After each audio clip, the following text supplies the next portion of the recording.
Welcome to the Getting to Know Your Local Trees session in the Learn About Your Land series. In this lesson, you will learn how to identify trees using a tree identification key. The lesson will begin with relevant definitions. This will be followed by several tree examples demonstrating how to use the key. Please note the sound icon in the lower right corner of this slide. That indicates a slide that has audio during this presentation.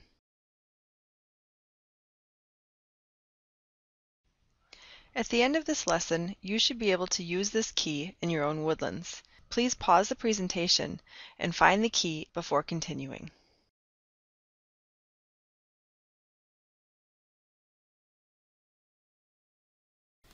The tree identification key that you now have in front of you is a roadmap for determining what trees you have in your woodland. This is a simple key, and once you get familiar with how to use it, you may wish to check out other books, such as Keys to Woody Plants, for a more complete list of trees found in Wisconsin. A tree key works by exploring various characteristics of trees.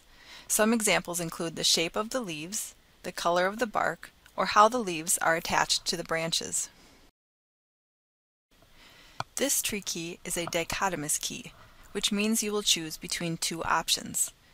In the example on the screen, you would be choosing between two options of how the needles are attached to the branch. If the needles were in a group, you would move to number 2, which asks you how many needles were in each group. All of these choices will eventually lead you to one type of tree, ideally the tree you have in front of you. We will go through several examples in this presentation to get you more comfortable with using the tree key. Before we get too far along, let's introduce you to some of the definitions you'll need to know to use this key. There are two main tree keys within this handout. The first is for evergreen, also called coniferous trees, which are those that have needles. Hardwood, or deciduous trees, are those that have broad leaves. The coniferous key starts on page 1, and the deciduous key starts on page 2. One of the main characteristics to note about needles is whether they attach to the branch singly or in a group. In the photo on the right, you see how a group of needles are bundled together. There's a similar concept with leaves. A single leaf can be attached to the branch.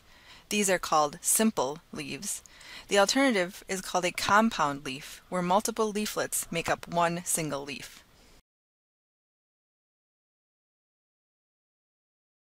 The deciduous part of the key starts with whether the tree has opposite or alternate branching. Look at the tree in multiple locations to see whether branches appear directly opposite of each other or in an alternate pattern. There are only a few trees in Wisconsin with opposite branching.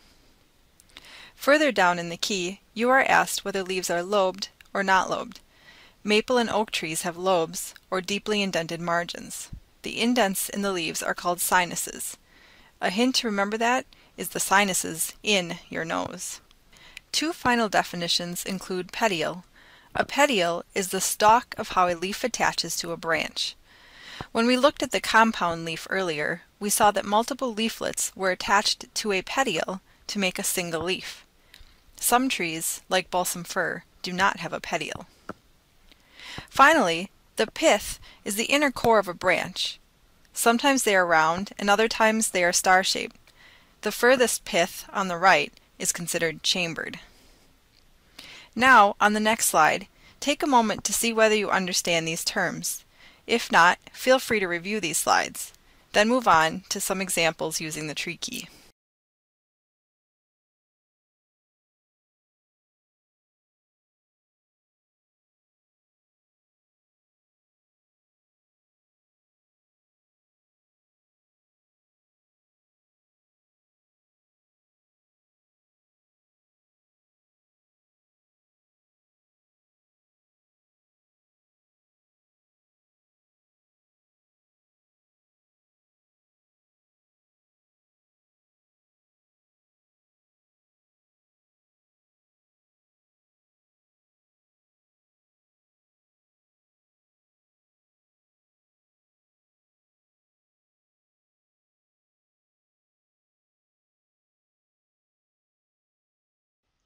Now let's look at the tree key and identify the tree seen in the photos here.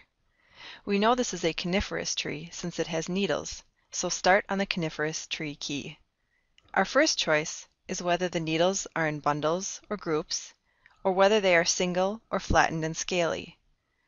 We see that these needles are bundled together, so we go to number 2. Our next choice is whether the needles are in clusters of more than 5 needles, or needles 2 to 5 per bundle. There are 2 needles in this group, so we know it is a pine species.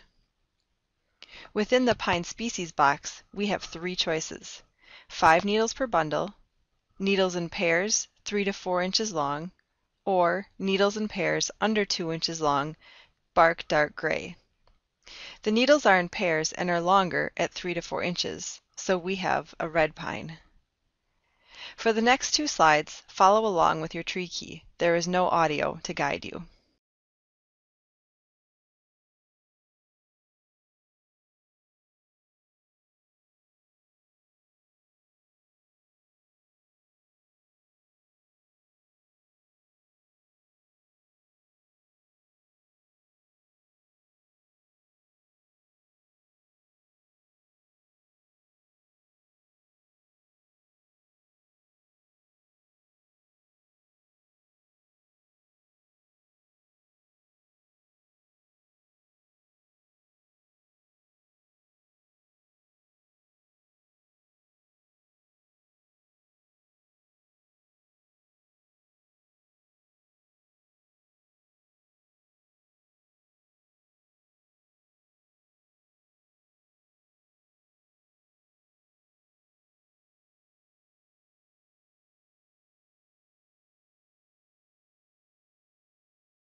Now let's move on to the deciduous tree key, starting on page 2.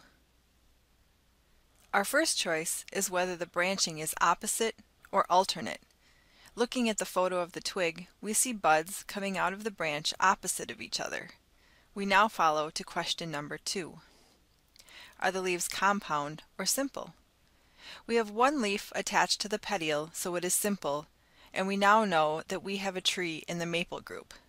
Within the maple box, we have 3 choices: leaf margins smooth, 5 lobes; leaf margins double-toothed, 3 to 5 lobes, or leaf margins single-toothed 3 to 5 lobes with deep angular openings.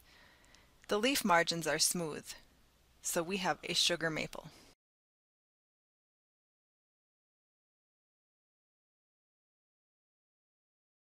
Within the maple box, we had 3 choices: leaf margins smooth, 5 lobes, leaf margins double-toothed, 3 to 5 lobes, or leaf margins single-toothed, 3 to 5 lobes with deep angular openings. Here you can see the difference between the 3. Note what is meant by toothed leaf margins.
In the ash box, you were asked about the leaf scar. This is what the petiole leaves behind when the leaf falls from the tree. In the photo on the left, you can see how the leaf scar is in a smile shape and that the smile extends above the bud. On the right, the leaf scar stops just below the bud.